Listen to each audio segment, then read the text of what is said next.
মক্কার কুরাইশদের বড় বড় সর্দার নবীজির সামনে বসা, বড় বড় সর্দার আবু জাহেল, আবু লাহাব, উতবা, শাইবা, আস ইবনে ওয়াইল, কাফের তখনও তারা সবাই, বড় বড় সর্দার বসা।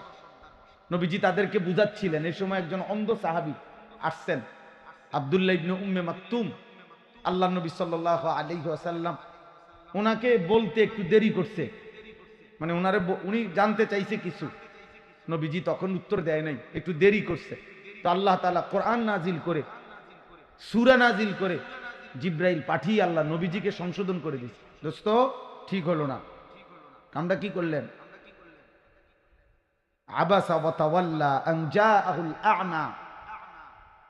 আপনার কাছে একজন অন্ধ আসছে, তার দিকে তাকাইয়া আবার চেহারা ফিরাই নিলেন, কি ভালো লাগছে না? ও অন্ধ বলে। আপনি কি জানেন ওরা কালেমা পড়বে আপনার হাতে? এইভাবে বলছেন আল্লাহ। আর আপনার, সে তো ইমানদার, তাকে বললে তো সে উপদেশ গ্রহণ করবে, সে তো এক্ষুনি আমল শুরু করে দিবে। আর ওরা তো ইমান আনবে কিনা তার কোনো নিশ্চয়তা আপনার কাছে নাই। তাহলে আপনি ওনার অন্ধ সাহাবীর চাইতে, ইমানদারের চাইতে ওরে প্রাধান্য দিলেন কেন? ও নেতা হোক তো কি, তো বেঈমান। সরাসরি সংশোধন আল্লাহ তাআলা। কাল্লা ইন্নাহা তাযকিরা। আল্লাহ বলছে সাবধান বন্ধু, এটা কিন্তু উপদেশ দিলাম, এমন যেন আর না হয়। কি বলছে? এরপরে তাফসীরের মধ্যে আছে নবীজি সাল্লাল্লাহু আলাইহি সাল্লাম এরপরে এই সাহাবীকে দেখলেই দূর থেকে আগেই ডাক দিতেন, মারহাবান, আও মারহাবা, আসো আসো, তোমার কথা আগে, অন্যটি থোক। এই অন্ধ সাহাবীকে এত গুরুত্ব। তাহলে কিভাবে বসবেন, কখন কোন কথাকে প্রাধান্য দিবেন, এইটা পর্যন্ত রব্বুল আলামিন সংশোধন ঠিক করে দিছে, ঠিক করে দিছে।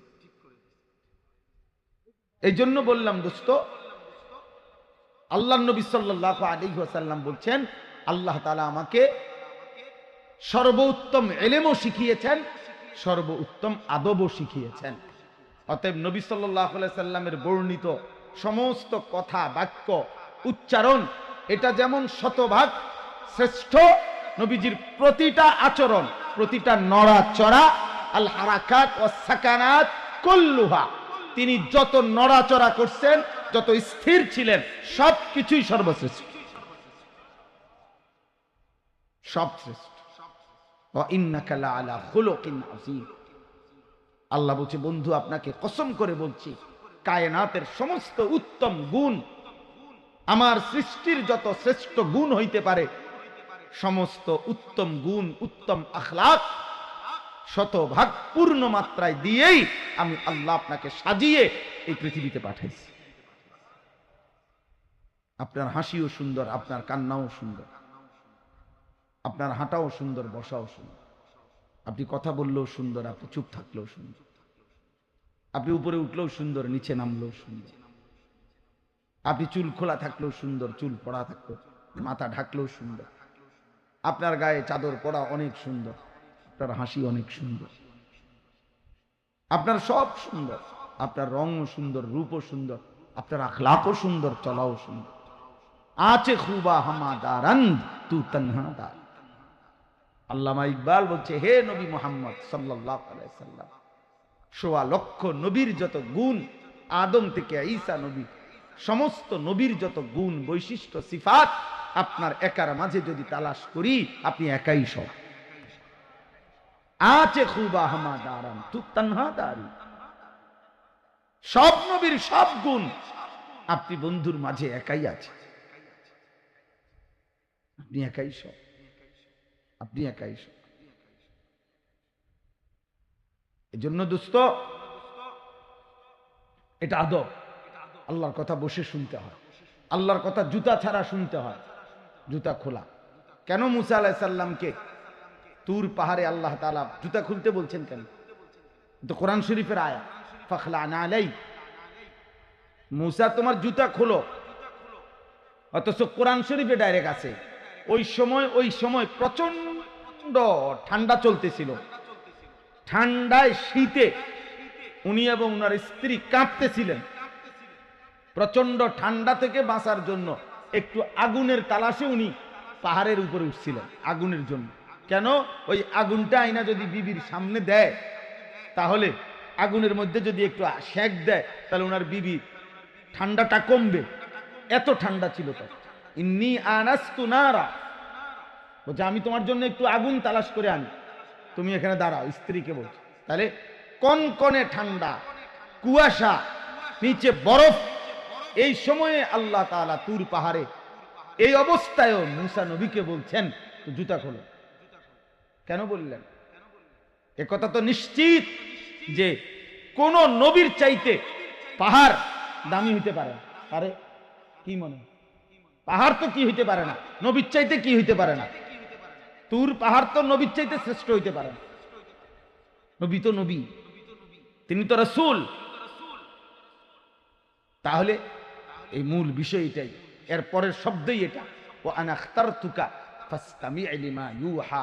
মুসা, আমি তোমাকে বাছাই করেছি, পছন্দ করেছি, আমি এনেছি তোমাকে এখানে, আমি তোমাকে এখন কথা বলবো, ওহী নাজিল করব, অতএব আমার কথা মনোযোগ দিয়ে শোনো, আর আমার কথা শুনবার জন্য আদব হিসাবে জুতা খোলো।